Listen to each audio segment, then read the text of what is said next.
What's up, everybody? Welcome to Mixtapes. I'm your host, Eric Stanglin, and right next to me, as always, is my co-host, Mr. Mark Moots. Moots, what's going on this evening, my friend? Hey, man. Well, this is going to be fun. We're going to start a new segment on this show, and also we have a really cool guest. So, singer extraordinaire, gentleman, been in bands like Watchtower, Dangerous Toys, Broken Teeth, Godzilla Motor Company, Igniter, Evil United. Uh, Currently the singer of SA Slayer, Hot Shot, and Night Terror. Did I get all of them? I think you did. Ladies and gentlemen, my buddy and yours, Jason McMaster's. How's it going, guys? Dude, so good. It's going great, man. And hey, You forgot Howling Sycamore, but that's Damn okay. it. That's right. Damn it, Moots. All right, for part two. Dude, I was so proud of myself. You kicked a bunch of ass, bro.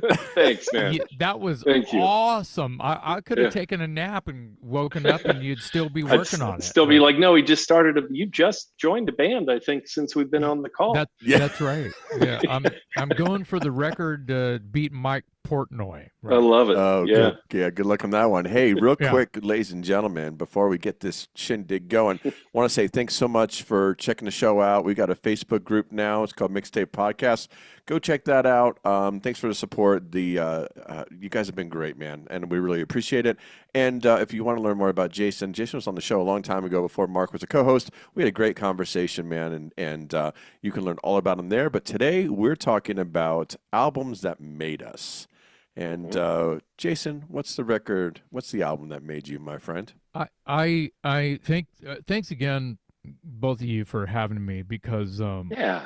to have a chance to talk about something that I really love.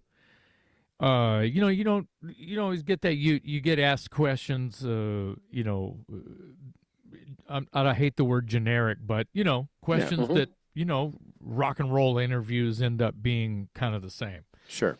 And that's okay. And there's stories, and everybody has a story, and everybody's stories and experiences are different. And that's what's great about podcasting and interviews, and it doesn't matter the publication. So on that note, the record that I chose, and Mark called me and asked me about it, and I didn't even hesitate, did I? I just No.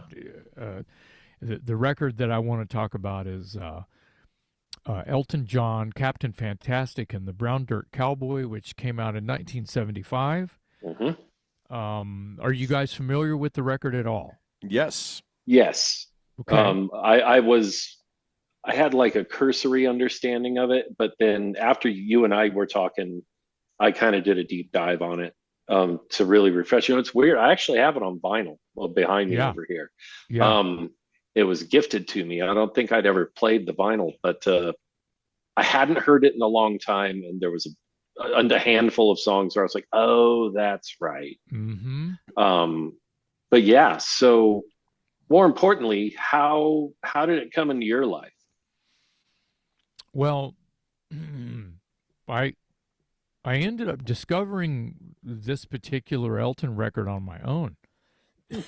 I was very young. I was 9 or 10 in 75. I was 9 or 10, and maybe at age 6 or 7, it was a babysitter across the street. Me and my younger brother would watch us when my parents would go out or whatever, right? And I had older brothers, but they didn't want to be a babysitter. They were early teenagers, and they wanted to go out and throw rocks and break bottles, right? Yeah, yeah. And me and my brother Randy were too young to want to go with them. So, we, spend the early evening, dinner time, etc., till just past dinner time across the street at Susan Raymond's house. And she was the babysitter, but she was our friend too. She's, as to where we were 6 and 7 years old, maybe she was probably 15 or 16 or something, Sure. whatever. And nice family, whatever. Right across, I could see my house. We weren't in any danger, Yeah. And so it was perfect. Well, she started playing Elton John, Goodbye Yellow Brick Road, which I want to say came out right before this. It sounds right. Yeah. And because he just made records all the time. That's how they did it in the 70s. I'm sure you guys realize that. Oh, yeah. Oh, So yeah. sometimes 2 albums a year, depending if you're like Kiss or somebody like that, right? Yeah.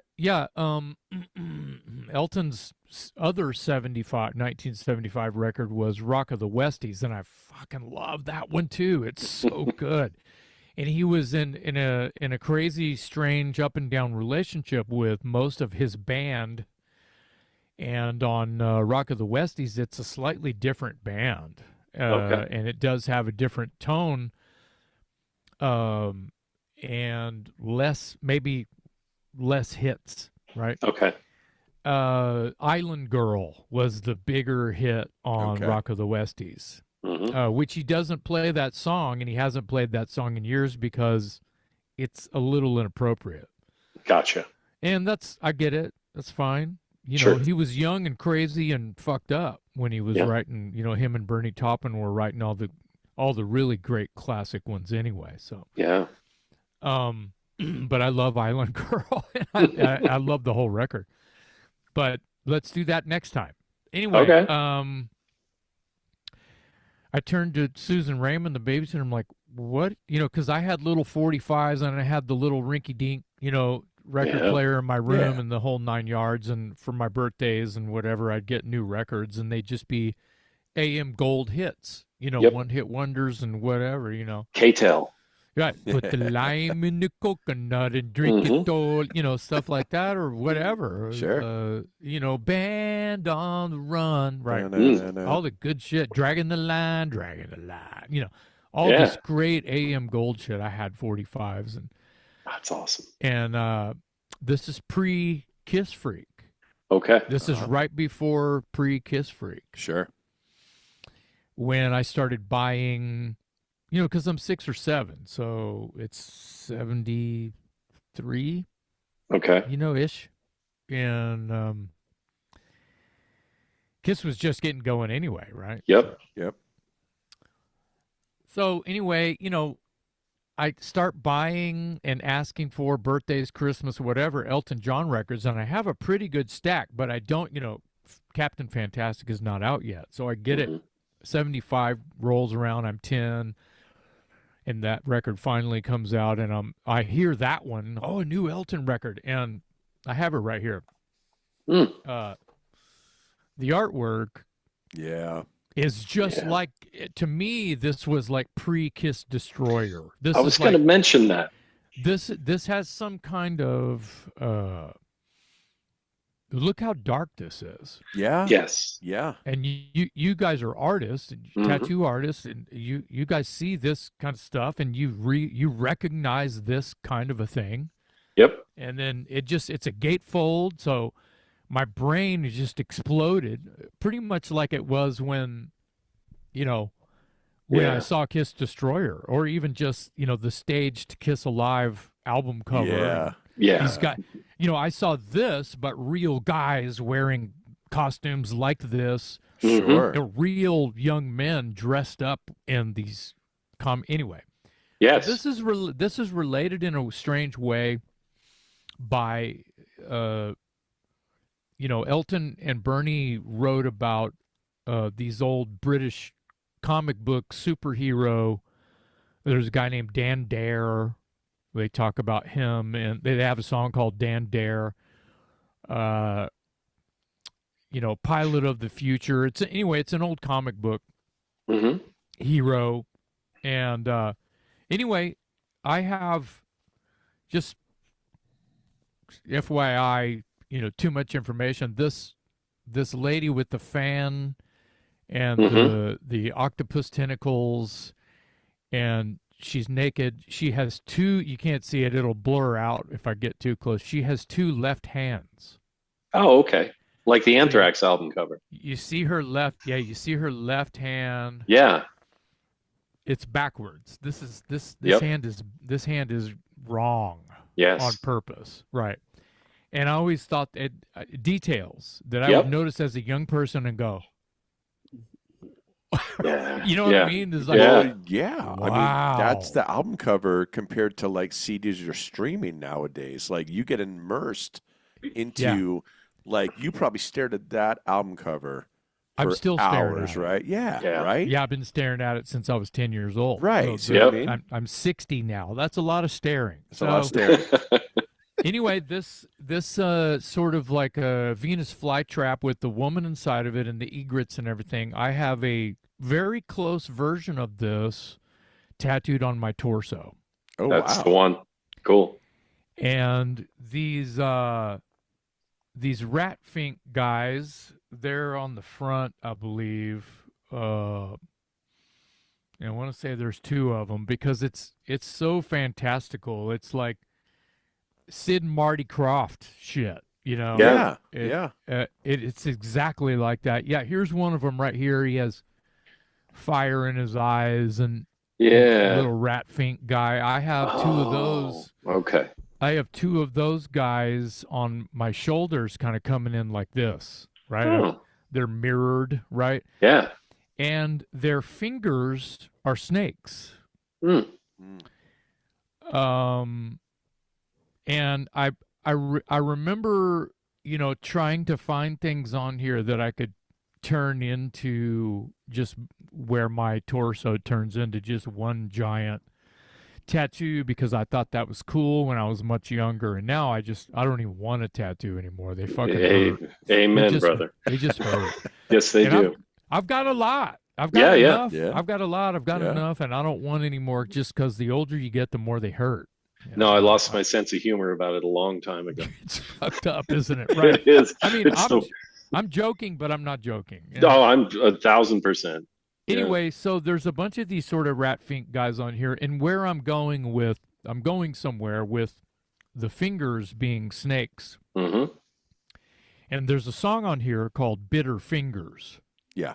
Yes. Track 3. So I tied that in. I tied that in with these rat finks, which are similar to the rat fink looking guys on these characters on here. There's so much weird shit on this cover, Yeah. man. There's a naked lady here laying on this lily pad that is supposed to be an alligator. Oh, okay. It's a naked lady's body, but it's a fucking alligator. So you know what's interesting? I was doing a little bit of my researchy bits that I do, Yeah.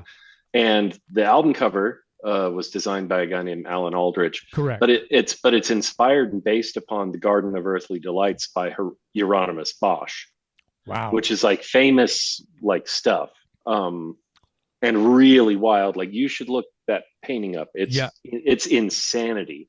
yeah, And as want- soon as I want to. read that, I was like, I totally see that. And Yeah. um, Well, it Do has you- a Dolly vibe. the to me. surrealism for sure. Yeah. But also like an interesting pop art thing. Oh, yeah, it's comic. you know, it's comic. yeah, it's book, comic-y. but Yeah. it's very swampy and dark and Yeah. not. It's incorrect in a beautiful way, and it is super fucking dark. Jason, let me Yeah. ask you this, buddy. I'm curious because I listened to this record again a couple of times this weekend, Uh-huh. and me and Moots were talking about it. Is it safe to say it's a concept record or no? That's a great question. Because I feel like it I- is, and then I feel like it's not.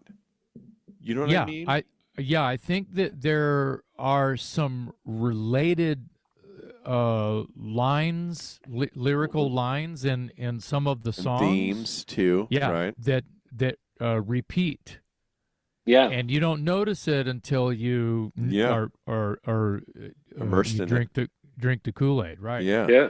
The I have such sights to show you.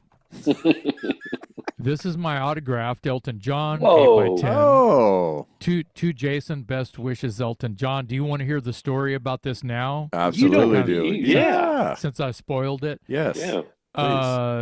I got this via a Dangerous Toys fan who was going to school in Denver Her name is Jody Hamilton. Her mother is Carol Burnett. Whoa. Okay. She was going to college in Denver, and we were going on tour, back and forth across the states on our first tour. I think we went through Denver like 6 times or some shit. Wow. This is like, what, Sure. 80, 88, So 89? we became friendly with her and just some of her friends, guy Yeah. friends, girlfriends, Yeah, whatever. And they always came to the shows and was like, yeah, awesome, had a good time, whatever. Sure. And just friends, no weird shit, just Yeah. cool buddies like we are. Yeah. And it was interesting that she comes from, like, I'll just say, a Hollywood family. Sure. Because you wouldn't know it if you met her. Yeah. She's just super normal, nerdy girl, Yeah. And but love rock and roll. And finding out, whoa, your mom's Carol, what's that like? Right. Yeah. Right. Yeah. Right. So anyway, at one of the many times we're rolling through it had to have been 90-ish, because we were recording the second Dangerous Toys album in LA. Okay. And that's when I had gotten this this tattoo. Mhm.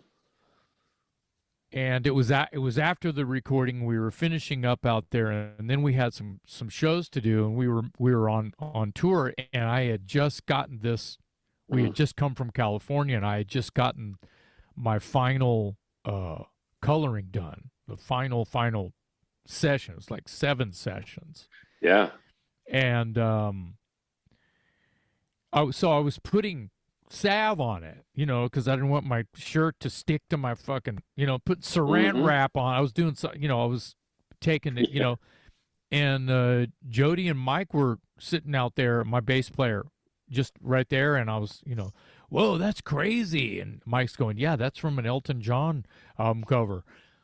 Oh, I know Elton. What did you say?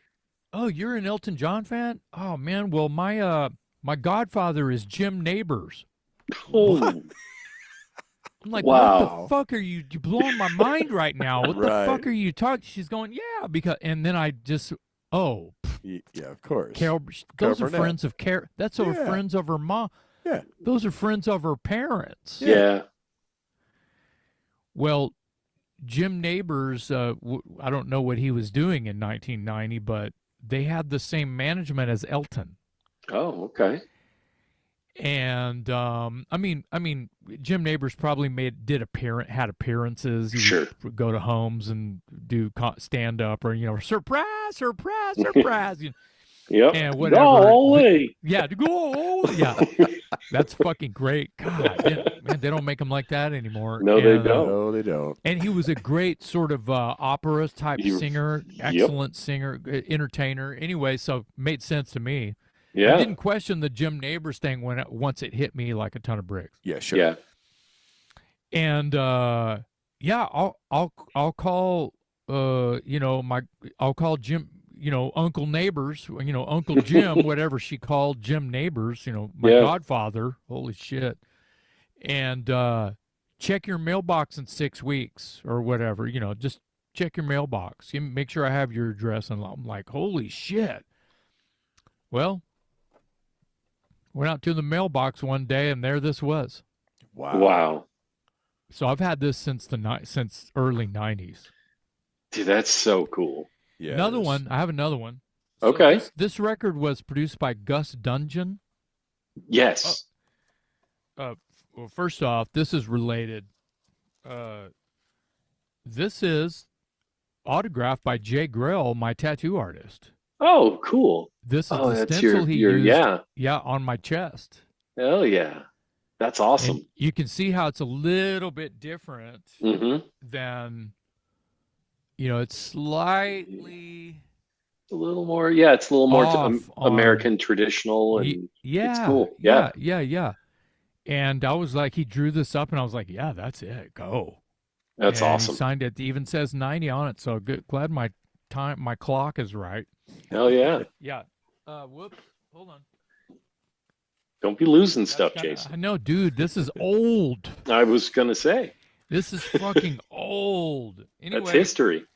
Yeah, Gus Dudgeon. There's an Austin band called Fastball, and they're still around. The Way. Yeah, and they're buddies of mine. We literally just talked about it in our last on a show. About the 90s. Wow, really? That's crazy. Yeah. They're good buddies of mine. Sidetrack here. I've done 2 gigs, and it was 30 years ago or whatever. Yeah. I did 2 gigs, me on guitar and lead vocals, fronting Fastball, and we changed the name of the. Stay with me. Changed the name of the band to the Bonbons, and the Bonbons did like a 30-minute set of Bon Scott AC/DC. What? That's amazing. Fuck. No shit. Only two gigs, and barely anybody saw it, and it was like the funnest shit dude. ever. Because those guys can play. They're amazing fucking dudes. That single that they put out, and I had to teach that because I teach guitar for a living. Sure. And I taught that song, and I remember just going, "This is that little like rockabilly reverb solo in that part," and just you're kind of going like. In the way? Under the radar. Yeah. Everybody knows what they travel. Yeah. You could kind of tell you're like, these guys are more talented than people are understanding. So that's rad that you did that. They're the real fucking deal. And they've been playing music their whole life. And Tony lived in Los Angeles for a while. And he was out there when all the hair metal, the Sunset Strip, he was out there when that was happening. Anyway, so Fastball is sound checking at this club called the Back Room that's not there anymore, and there's a feature film out called Bloody and Bruised, the untold story of the Back Room, and the Toys were part of that movement, and it's where we were discovered, and yada yada yada. You can see the trailer on YouTube. It's Bloody and Bruised, the untold story of the Back Room. And the same film crew, Penny Rock Productions, is also making a full feature film documentary about Watchtower. So really, be on the lookout for stuff, and just stay alive. Always, yes. Just stay alive. Yes. Well, Fastball's about to go into the studio, and they're interviewing. They're looking at different producers, and they told me that Gus Dudgeon was someone they were looking at, and I'm like, no. They're like, yeah. And I go, can I come to your sound check and meet him? They were like, fucking A. So I went to sound check early, and they're just setting up. And then in comes Gus Dudgeon, got his autograph. Yes, you did. On a bar napkin from the back room. Perfect. Shitty little rock bar. Well, it's not really little shit. Yeah. Anyway, and I said, oh my God, fucking Captain Fantastic changed my life. He's like, oh shit, really? Wow, yeah, man, I get a lot of mileage out of that record. I go, it was magical, because this was recorded in Caribou, in Utah. Where is that? Colorado? I believe so. I'm looking. Colorado. Yeah, Caribou Ranch, Colorado. Yeah, and then mixed in London, and so I bent his ear as long as till his ear turned red and he wanted to hit me. But I had just finished making the record, and I had the tattoo and everything. I had just finished everything, and was told him that I had just finished making a record with Roy Thomas Baker. Of course, they would know each other. Yeah, of course, right. And so he signs this. So you survived working with Roy, huh? Well done, Jason. Best wishes, Gus. That's awesome. And of course, I keep it in one of my many pressings of Captain Fantastic. Absolutely. Let's talk about this for a second, because I'm curious, right? So I'm looking at the Elton John covers, refreshing my brain. This is like the big Elton John cover compared to all the stuff he's put out before. You know what I mean? Because my big question to you was like, most people would say Goodbye Yellow Brick Road was the one that would be the game changer for them. But it's like, I can tell with how much you're into this cover and looking at the rest of his covers before and after, this is like the big chance of like, here we go with this thing that you're going to stare at and you're going to open the gatefold, like, and you're just going to be immersed. And then right off the bat after that, Rock of the Westies is just a picture of him like giddy smiling. It's interesting. So was the cover the thing that really kind of like put this record over the edge for you compared to like a Yellow Brick Road, or was it the first one you got on your own? The cover art. You mean the cover art? Yeah. Well, the artwork for certain, because every kid at that age is into superheroes and and things like that, and then especially since this was kind of pre-Kiss. So this was this record was right before Kiss Alive. When I got Kiss Alive, that would have been 76 probably that I got Kiss 76, Alive. Yeah, and then I went backwards and got all the earlier studio records by Kiss, of course. And then I didn't stand a chance. Elton didn't stand a chance. It's like my attention span went right to, I want to be Gene Simmons. I have to be Gene Simmons. I can do Gene Simmons because you don't want to hear me on piano. I can bang on that bass, and I got better, and became a bass player long before I was even thinking about singer. That. Get this microphone away from me. That was me, shy kid. So I related with this the album cover art first. It's not something that I get asked. It was the art, right? You saw the album cover and you went, "Oh my God, this has naked ladies on the back." It wasn't that. It was literally the front and like so much going on. Right.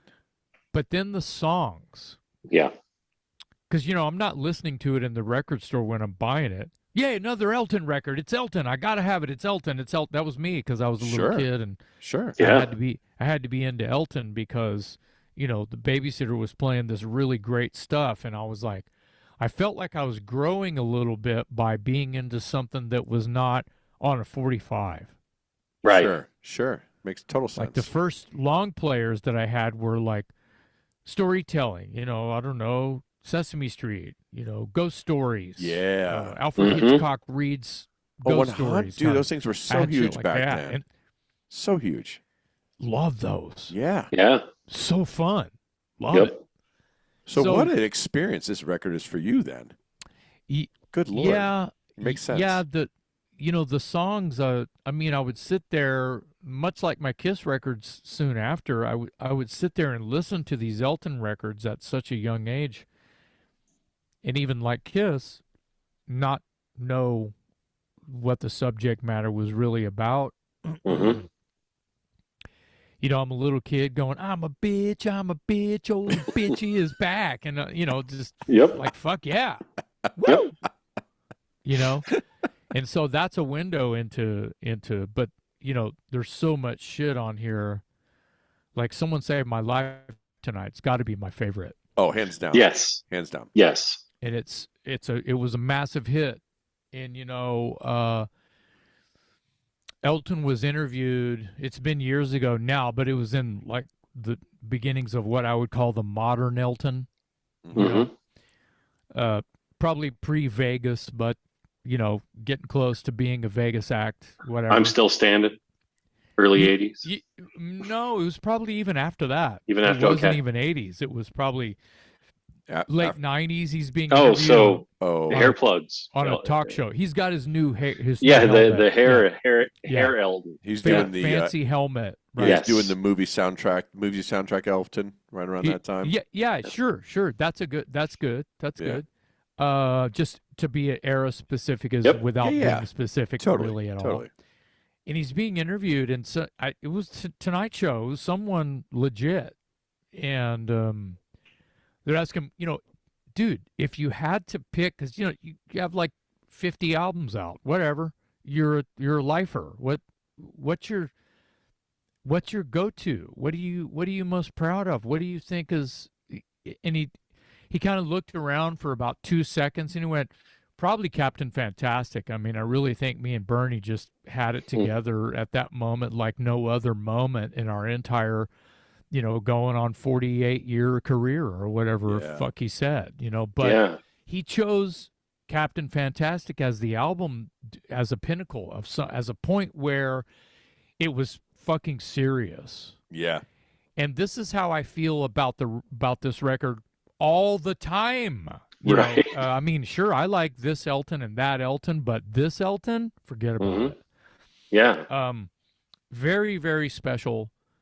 The lyrics, to be so young again, you know, to go beyond. I'm a bitch. All the bitch is back. You know, and you know, to be that young and shit, even now, and really think about what they might be talking about in Someone Saved My Life Tonight.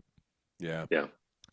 Because, and I may be wrong and off here because I get it wrong sometimes or a lot, whatever, but it feels like he wasn't coming out yet, and Yeah. he had married his best friend who was a woman, Hmm. and he's not into chicks. Yeah. You know? Yeah.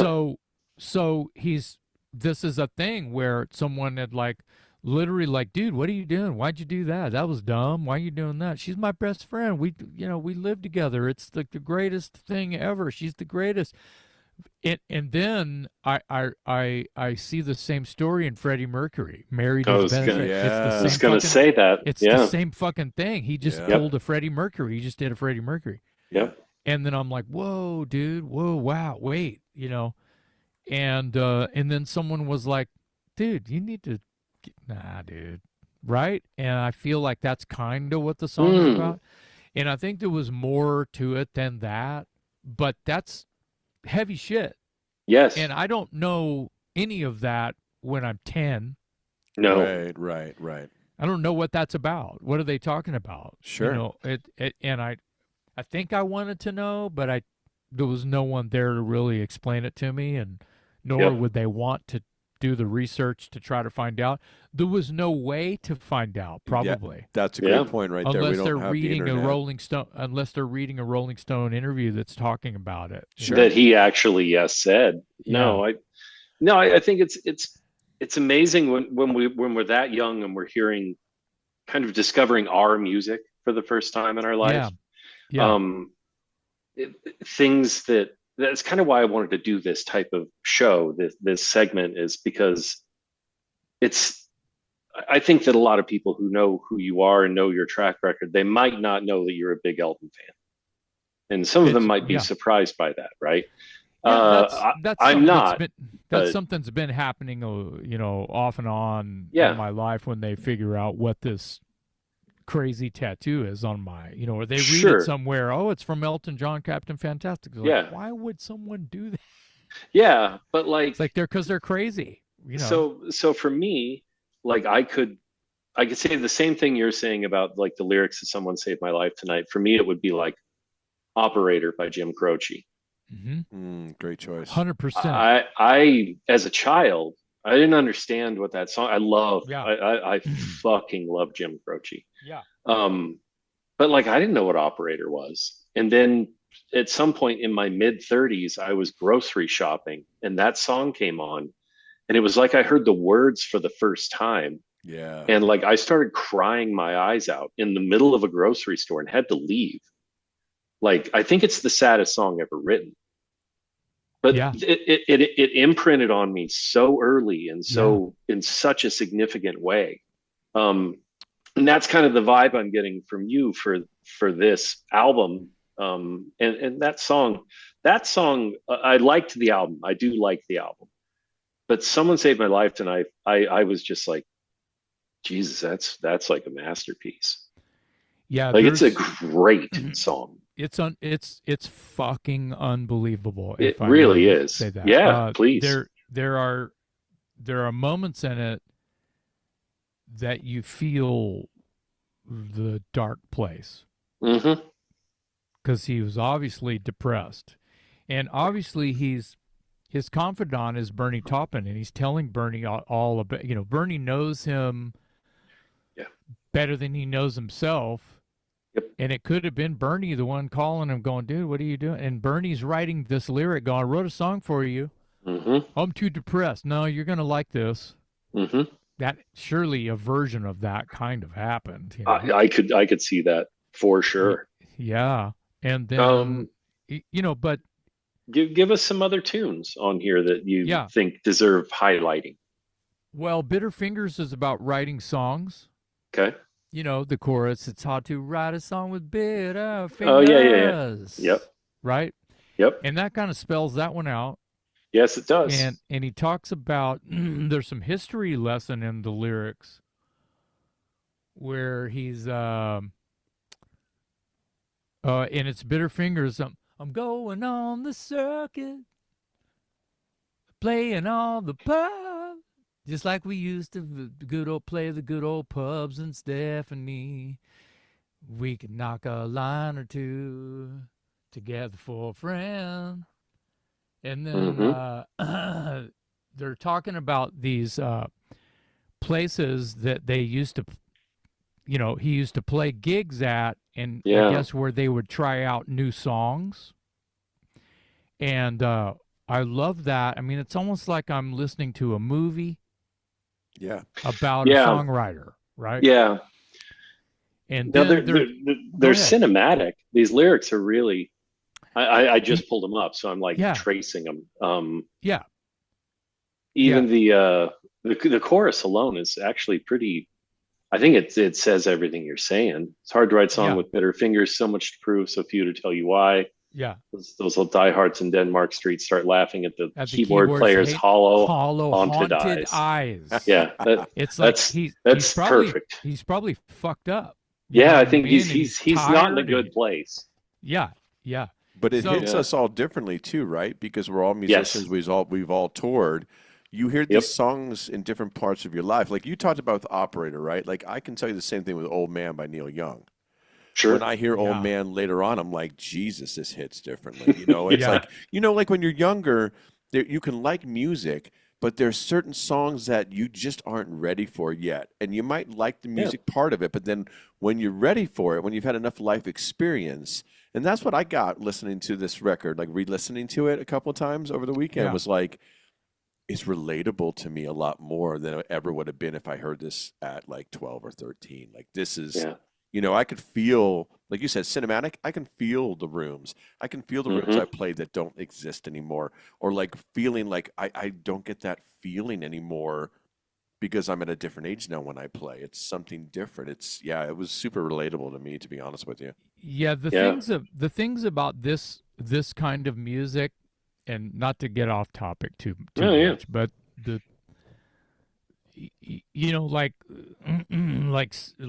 probably most of the songs that I write, I care about those songs, but what like Eric is mentioning and what you're kind of landing on here and sort of having some little bit of focus on for a second about this somatic and about how it's like kind of ends up being a memory or a flash or like you're looking at a photo album, you're like, holy shit, right? Oh my God, Sport and Woody doesn't have that. Sure. I mean, maybe it does for some people, but maybe it does. Not at this point in my life. Right. Sure. That's where I want. I'm gonna go and do. Remember that? That's not. It's a little bit creep out, right? When you think about like butt rock and cock rock and whatever you want to. When it's, I mean, writing those songs is fun, and I'll always have that as a really fun style to write in. But just over the past, like since COVID, I think I started to try to really, I mean, other than, Feels Like a Hammer and my earliest tries at, Promise the Moon, emotional touches, and learning experiences that were hard. Coming of age songs. I mean, Sport and Woody is a coming of age song, but you know what I mean. Things that have a little bit more depth to it. Sure. And it's important. It's important to me to try to write that kind of stuff now. And where I'm going with this is I've started to write to attempt to write heartfelt, like we're describing, like the conversation, songs like Someone Saved My Life Tonight, and Sorry Seems to Be the Hardest Word, and Daniel, and Your Song, and those songs that are just like, oh my God, what is going, you know what I mean? Yeah. Where their stories are real stories, Sure. Cinematic, and I call those songs another term, like you say, time machine or time travel, or where it makes you think of a thing. And I have 4 or 5 original compositions now that I've been working on for a while, and I'm trying to make a full record of this shit. Nice. And I feel like when people hear it, they're gonna, because they see me like kind of like what you were alluding to. They don't know that I really have a passion for old Willie Nelson and Jim Croce and guys like that who are telling stories in their songs, and Harry Chapin. Johnny Cash, yes, 100%, and Johnny Cash and of course Bob Dylan, who's a king at that, and but Elton's a real singer, and Jim Croce was a pretty fucking good singer, pretty good singer, yeah. And there's a lot of these sort of folky guys that dabbled in rock and roll. Yep. And Elton is like this guy that he's like Alice Cooper. He's writing this little ragtime thing, or Freddie Mercury. Yes. He's writing this little ragtime thing, and then he's writing a heavy metal song, and then he's writing a children's song, and then he's writing this ballad, and it's fucking nuts. Well, and you can say that about guys like Alice Cooper and Elton John. They're related in that way. They're cinematic, and they're theater and glam and metal, and just like Queen. Say the same about Queen. It's glam, it's metal, it's pop. You know what it is? When you get to that point, you're not a genre anymore. You're just the name of the band. So when you know what I mean? Like what do you call Queen? You know what I call Queen? Queen. That's because that's what they are to me. Beatles. Oh my God, totally right there. It's just, that's the way it is. When you have all those different avenues that you can go down successfully, that you can navigate and they're authentic, that's what that is 100%. Well, I can't wait to hear you do that stuff. I hope especially when you're in a place,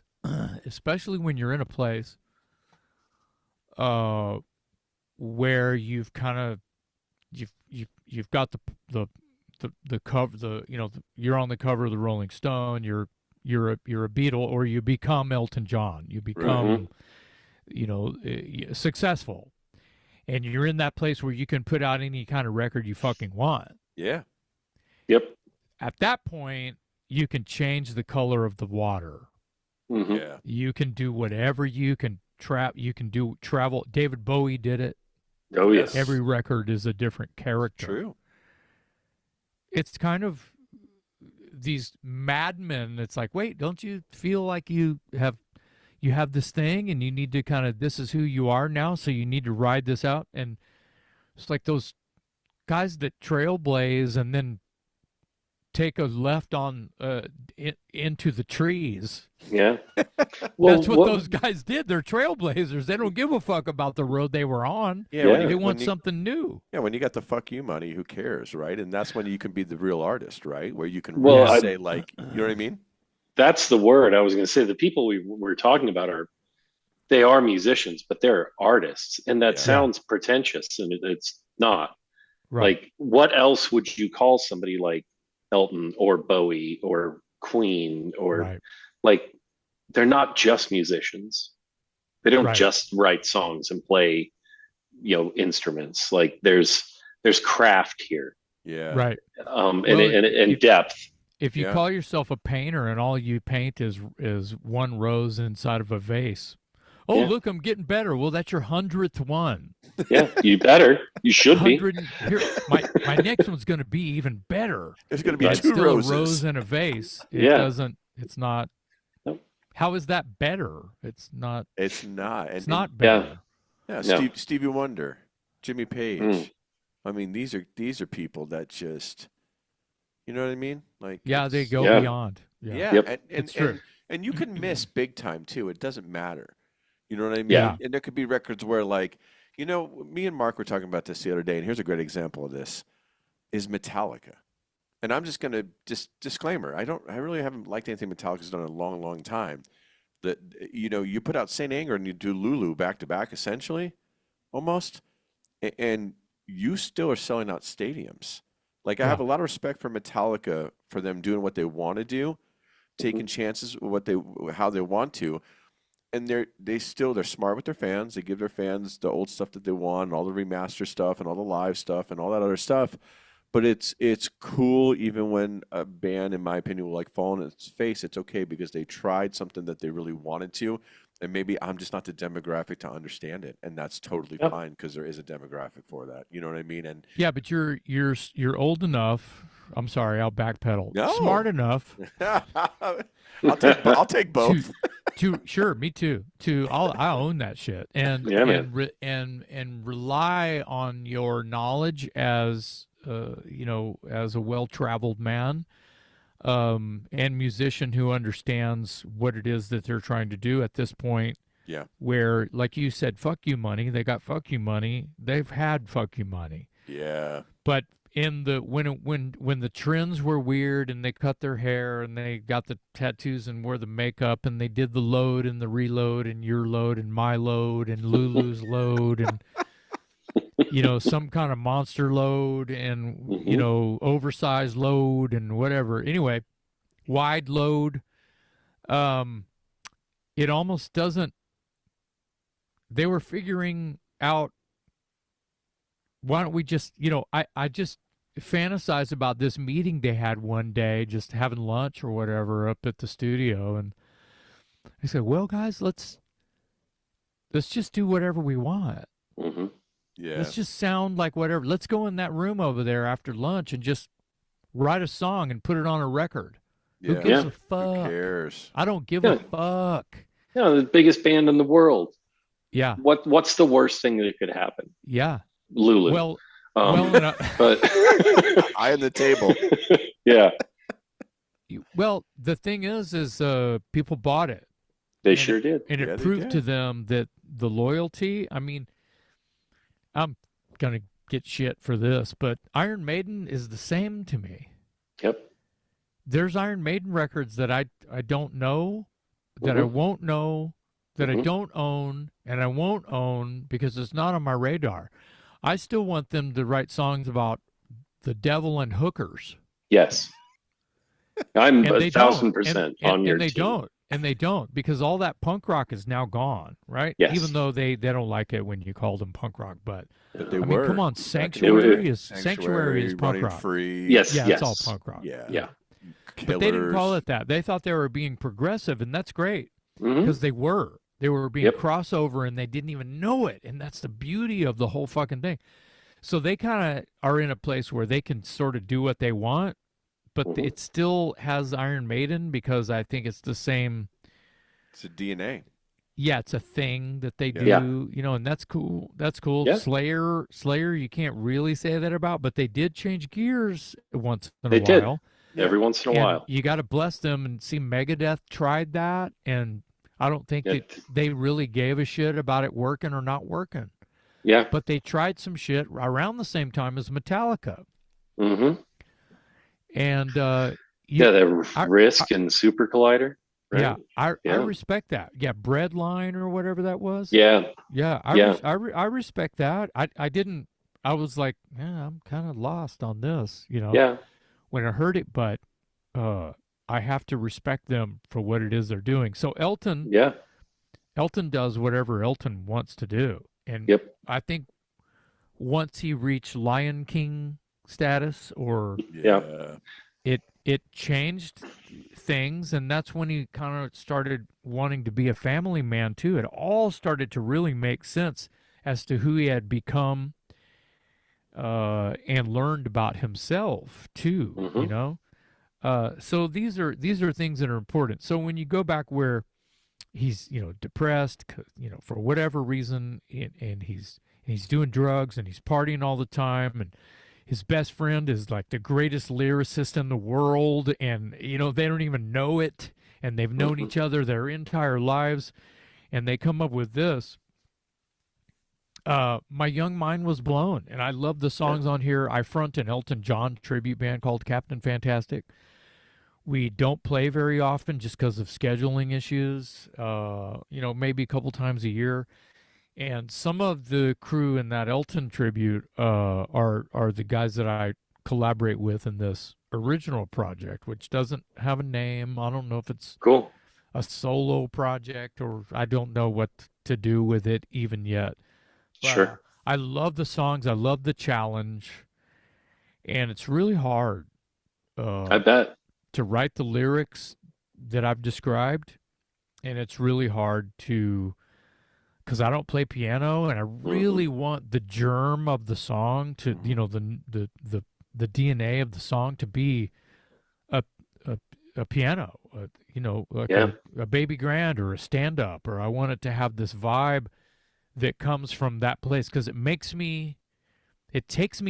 opens a door in my head, and ELO, John Denver, it makes me think of these certain type of songwriters that were doing this kind of thing around the late 70s. Yeah. And so I'm collaborating with a couple of different people, and it's been going. It's very, very slow. Like I said, I only have 4 or 5 things, only 4 things recorded so far.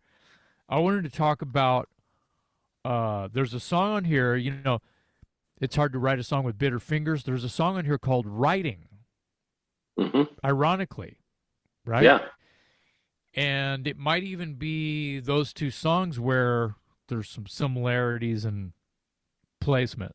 Right. Yeah. There's a song, the last song on the record is called Curtains. And I fucking love that song. It's almost like this really weird, haunted sort of march of some kind. Yeah. Yeah. And it's talking about childhood and, how everybody has a once upon a time. Yes. Which I thought was fucking brilliant.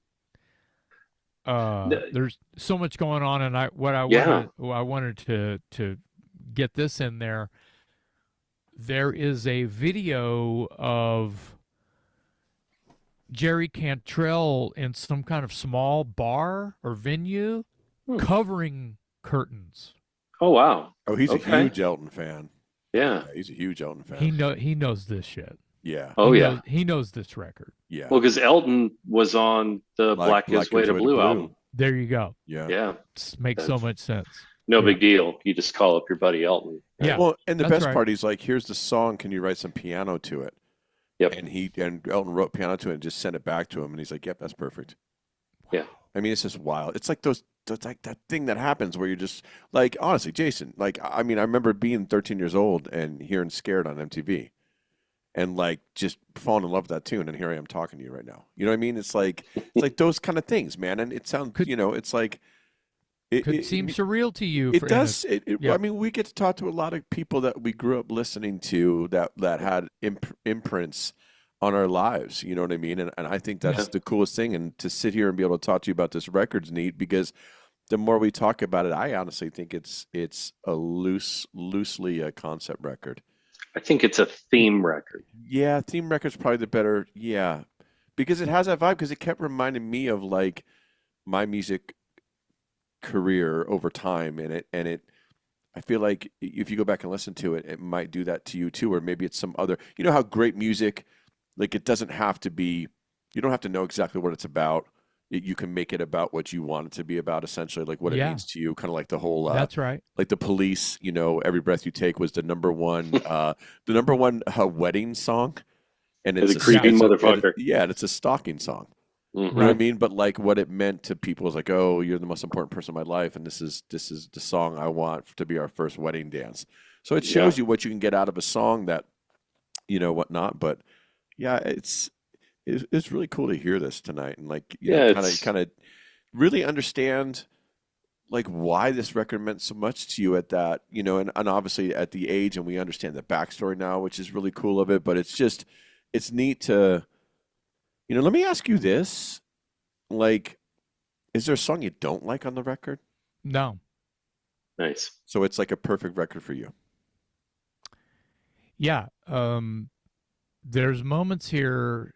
I think that the only songs that segue into each other are "We All Fall in Love Sometimes," right into "Curtains," and it's just like this like baton kind of thing. And "We All Fall in Love Sometimes" is a Bernie Taupin Elton friendship song, is what it is. Okay. And how they care about each other a lot, and that's really what the song is about. But like you were saying, Eric, it's the same. You could listen to it and go, "Oh, this is so, beautiful how these two lovers met." It's not. It's about brothers, not lovers, right? Right. Yeah. Or you could even think bandmates. Sure. Right. You know what I mean? Sure. And Same thing. Hey, he's my guy, man. He's my go-to, and yeah, it can be that, and that's ultimately what that song is about. And "Curtains" is kind of this like very melancholy, balladeering end of the road, because it's the end of the record, and closing the curtains kind of thing. And God, the lyrics are so haunting, and they almost make sense. I used to know this old scarecrow. He was my song. I think that's what it says. Yeah. Yeah. Yeah. Like the scarecrow stands for something. Wizard of Oz. Well, it's a song. You know what I mean? He said, yeah. Could be. A lot of people were influenced by the Wizard of Oz back in the, at his for sure, big time. Well, Elton loves that shit because you see what I'm saying? Goodbye Yellow Brick Road. Yeah, exactly. Yes. See what I mean? Yeah. Little alluding to, you know what I mean? Yeah. And another, probably my second favorite Elton song, if it's not on this record, "Goodbye Yellow Brick Road" is a masterpiece. And the lyrics in that are almost metal. Yeah. Yeah, they really are. It's fucking nuts, man. I mean, Dog parts Society. of it are pretty wild. No, it's great. I really love the record, and I know we talked for an hour about it, and that's fine. I feel like I could even talk longer about it, but there's it was just an important time in my life that sort of like, I say the record changed me. Yeah. Yeah. And it made me sort of grow up enough to look for something in music that I didn't know I was supposed to be looking for. Right? Yeah. Yep. No, and that was the point of like this idea of this conversation was like, I want you to be able to just gush, because that's it. This is like a formative, like this is a block of DNA for you. Yeah. Like I feel that through the screen, that like, this album, you are this album, this album is you. That's how this feels.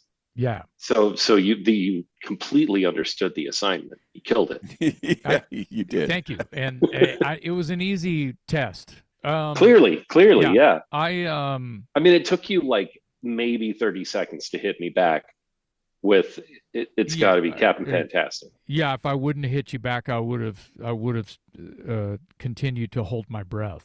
Right. So I had to text you back so I could start breathing again. Right. I want to ask you this. Oh my God. I want to ask you this one question, because I want to try to ask this question to every guest we have on about in this segment, because I think this is a cool segment. Let's pretend somebody's never heard Elton John before. It's going to be a two-part question. Part one is, do you start them on this record? Okay. And then part two is, what record do they go to after for them to continue really enjoying Elton John?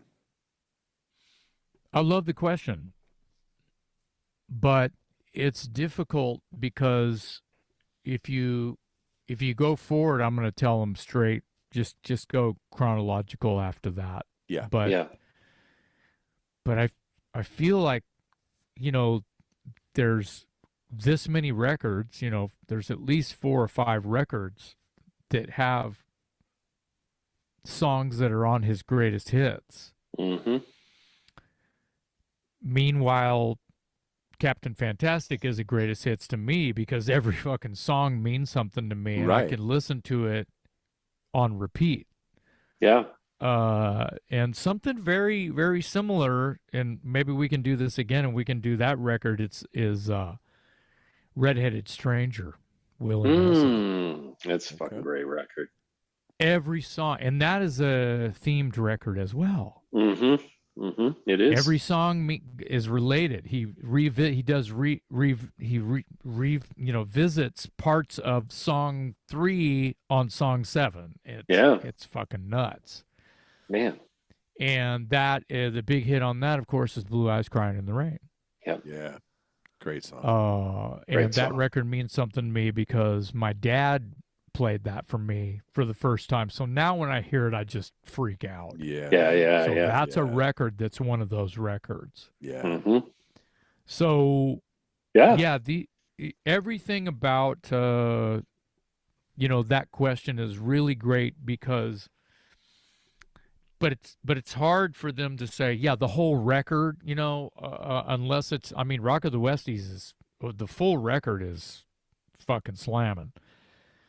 And it's different than this. It's less country folky kind of thing. It has a little bit more of a rock and roll and kind of a boogie. Mm-hmm. Right. There's a song on there called Hard Luck Stories that's kind of this, a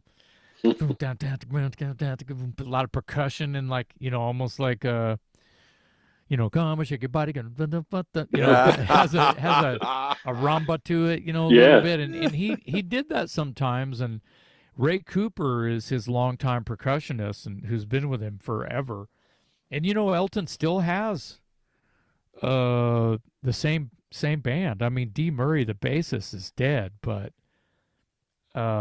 Davy Johnstone still plays guitar for Elton John when he plays. Man, much 50 years later. Nigel Olsson, same. That's great. That's a lot of respect to have musicians that long, especially when Unbelievable. You could get cheaper musicians and all that other stuff or whatever, and it shows the connection that he feels with these musicians to carry on to write stuff. There's no pressure to get new people in and fresh people. That's I got a lot of respect for that. I would say probably Goodbye Yellow Brick Road would be my choice, or Man Across the Water, because like we talked about earlier in the conversation, you can go in a direction where, and this is why I asked this, because of the conversation we had today, you can throw them into the 80s and they might go, what the hell is this? Mm-hmm. Mm-hmm. You see what I'm saying? Like there's there's decades of Elton. You know what I mean? You could do 90s Elton and be like, wait, I like the 70s Elton. Like the person that likes the 80s Elton might not like the 70s Elton. Like it's 100%. like it's one of those questions I want to ask, because it's like, how do you get that person to dive deep into the rabbit hole? That's why I asked that question. Like, what would be number 2 to go, if you like this, do this, and you're probably going to be a fan for life of him. You know what I mean? Or like, what's the record you avoid that you don't go to that, makes you go this way, unfortunately. Yeah, right? and I call myself an Elton fan, but there is a cutoff point where I just don't even know what's happening anymore. Right. And it's my fault. It's by choice. It's okay. Yeah, I don't feel like I've done Elton any wrong by kind of giving up at a certain point. I don't need to hear the Lion King soundtrack. No, but I think that he won awards for that shit. Yes, he did. It was like this massive, dramatic, and it's Disney. He got to deal with Disney. It's like completely iconic mixed with another icon. So it makes sense. And but it would be I would say, of course, Captain Fantastic, but then I would have to say just go either way slowly. Take your time, go either way, forward or backwards slowly. That's a great answer. Yeah, it is, yeah. But, I love stuff off Madman, and I love Honky Chateau. Mm-hmm. Mm-hmm. I like Honky Cat. It's kind of like a funk. He did a lot of funk. There's a song called Susie that I really like. Dan Dare from Rock of the West, he says funk. That's so awesome. Funky. Well, there's a lot of there's a lot of exploratory stuff back then too, which was cool. Like if people were like, I'm hearing this island reggae stuff. I'm hearing, I remember when Clapton covered I Shot the Sheriff because he heard Bob Marley, or there's so much of that stuff and people leaned into that. And I don't think that was a bad thing at all. It's, what we talked about is about being creative. Man, what a great conversation today. I mean, Love it. This was killer. Really cool, man. We really appreciate you being on the show and just really, just pulling back the curtain and really letting us know why this record was so important to you. And I think this is what a great way to start this segment off, to be honest with you. Mark, do you have anything to add before we let Jason get out of here, since it's definitely nighttime in Texas? I do. The one thing I neglected I left out of your credits, you have that great fucking podcast, Talk Louder. Hell yeah. With Metal Dave. Mm-hmm. And as you know, I never miss an episode. We're both subscribers. My bank is empty still every week. Do you know what's going on? We can talk about it. Well, we talked about it a little bit, that you said Dave had to have a surgery. He had a procedure done. Yeah. And it just looks gnarly, and I guess it's a normal thing that doctors do to cut into your neck and pull your voice box out and let it hang off to the side while they remove discs from your neck and back. Holy shit. So you don't have back pain, and then just shove your fucking voice box and your trachea back into your throat and sew you up. Whoa. Wow. Holy shit. That's a brutal Yeah, dude. That's the heavy metal, thrash metal video of Dave's procedure. Yeah. Yeah, wow. I'm probably kind of close on points and probably way off on others, but I wanted it to sound brutal because I don't like the fact that they left him handicapped. Yeah. Because he can't speak. I can't wait to. I got a text from him yesterday, and he says that he's got some tone back. Okay. And I talked to him on the phone a few weeks back, and he was just pushing air, and he would run out of air just trying to say 3 words. Wow. Shit. So he'd have to take another breath to say 3 more words. Wow. Wow, dude. Yeah. So everything had to reconjoin, right? Yeah. Congeal. Yes. Everything had to find its way back, and he had to retrain. I'm sure it's a natural thing that once everything's back in there, it's still whacked, because it's been jostled. Well, it's not like a normal thing. You know what I mean? I would imagine your vocal cords are probably like this instead of like this. Yeah, that's not how that's supposed to be. Wow. No, it's not. Will you please send him my best? Yeah, for sure. Dave came on the show. He was a great guy. Yeah. Yeah. He's feeling better. He's feeling better, stronger, confident about being able to get back on. He's going to start doing some more booking. Okay. Of cool. Guests, and we're gonna we'll bring it back. We'll ease back into it. It'll be fine. Great. Good. Well, we'll tell him to feel better and tell him to pick an album that made him, and we'll have him on when he's feeling good. Would love he that. would love to. He's probably gonna pick an Iron Maiden album. Does he think he'll be Iron Maiden? Maiden? He'll pick. It'll probably be Number the Beast, but don't tell him I told you that. I bet. You know what? I bet he picks Diary or Blizzard of Oz. Wow. Yeah, he's such a Randy fan. He's a Randy freak. He likes Randy's hair. Not like a Ramones record or something. Oh.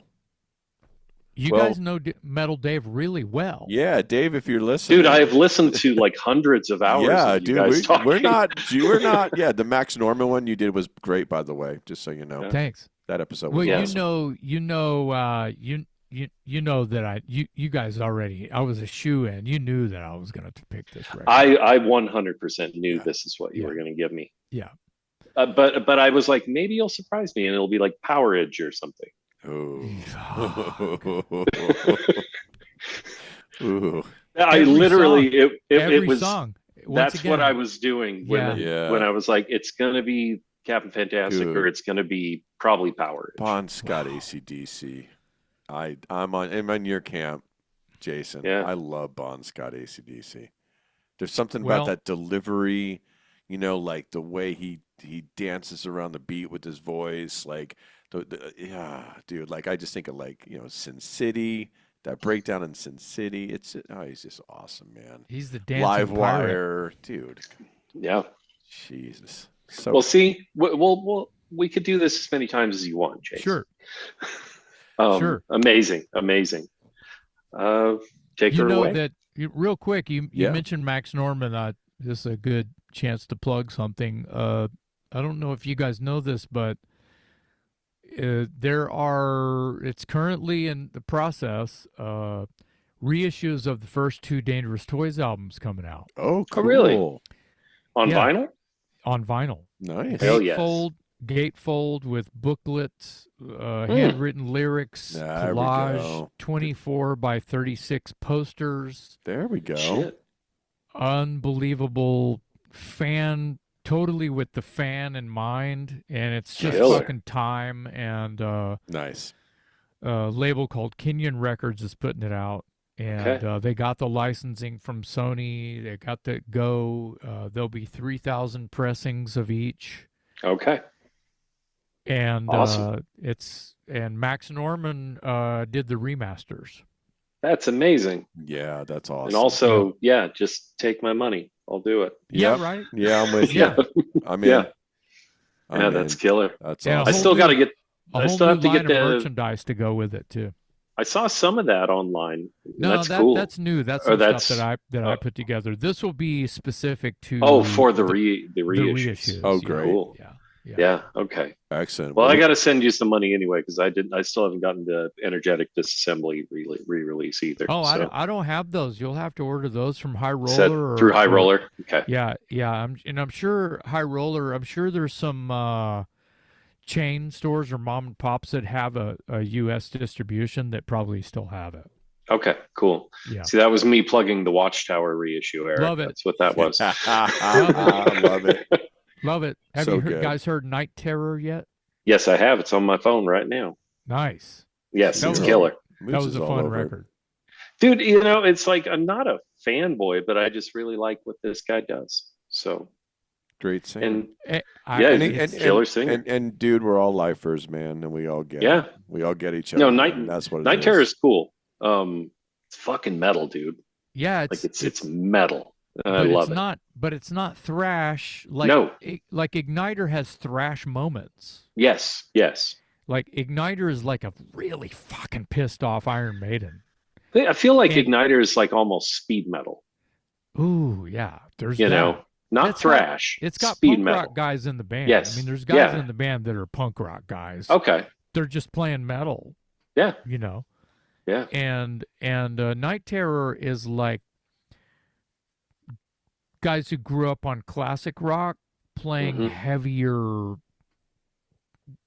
doomier, Nice. but Yeah. rocking. You want Yes. me Like over? an You want Iron me over in Maiden, the they- doom? Yeah, You'll dig it, man. Yeah, I'm new gonna check wave it of out. British heavy metal Yes. meets, which is kind of classic rock when you think about what At this point, what that At this comes point it from. is. It's kind of classic. At this rock, point, yeah. it is. No, to me, it fits into that. Like it just sounds like heavy metal. But it's And bluesy. It's But yeah, bluesy. but I Yeah. need like Nawabum to early, late 70s, early 80s heavy metal. Yeah. The beginning stages of this thing that we love so much. You know? Yeah, and I think that I call it Terrors in the Night, but the song Night Terror, that feels like Sabotage. Yes. That feels like something Jack would have written for Sabotage during his Mhm. tenure with Sabotage. Yeah. Yeah, it's killer. Yeah. Hear that, everybody? The man's got 27 bands. Buy all of them. Well, maybe not all of them, maybe 5. Okay, at least pick your favorite 5. and Yeah, then 'cause we'll go from there. I want to eat a fish sandwich. So That's right. buy some of them so I could eat a fish Yeah. sandwich. Hook a brother up with a Hook a sandwich. brother Yeah. up. I'm hungry. I need a Yeah. sandwich. Well, All right, awesome. my man, thanks for being on the show. Appreciate it. Yeah. And tell Dave, give Dave Yes. our best, and when he's feeling much better, We'd love to hear Cool. what his album's Well, going to be. well, don't hang up. Don't when you No, when you No, we're click not the going to. off recording, when you turn the recording off, don't hang up. Nope, we No, want no. it all. Okay. Ladies and gentlemen, thanks for listening to the show. We appreciate you very much. We appreciate Jason coming on the show. And I hope, like we've always done with this show, we hope you listen to more music, and you've got a great album to listen to if you have not listened to that record. So, like I always say, guys, be good yourselves, be good others. Take care, spread the word. Talk to you soon.